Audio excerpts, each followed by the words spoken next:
Take your time with questions like this. You've got to take every detail or understand every detail and use it correctly. The straight line L1 has an equation y equals 6 minus 2x. If you prefer, write it as minus 2x plus 6. It's up to you. But note, before we go any further, that you're given all this information. You're given its gradient and its y-intercept. Okay, noted. Straight line L2 is perpendicular to that and passes through the point 47. And then find something. Well, who cares what we're trying to find? Clearly, we need to find the equation of L2. That's really important here. So, note that L1 has gradient minus 2, and therefore L2, which is perpendicular, has gradient minus 1 over minus 2, or negative reciprocal of minus 2, which will be positive 1 over 2.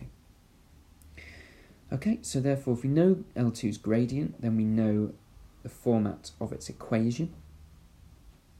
Y equals half x plus something, call it c, and then we're going to use this 0.47 to substitute those in for y and x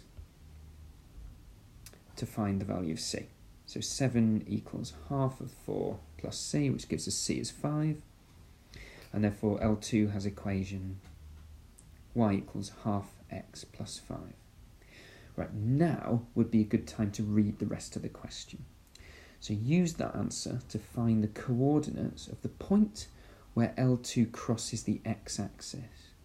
Well, what's true on the x-axis? On the x-axis, y is 0, isn't it? So it really just wants you to set y to be 0 in this and solve it for x. When y is 0, when it's on the x-axis, what is the value of x?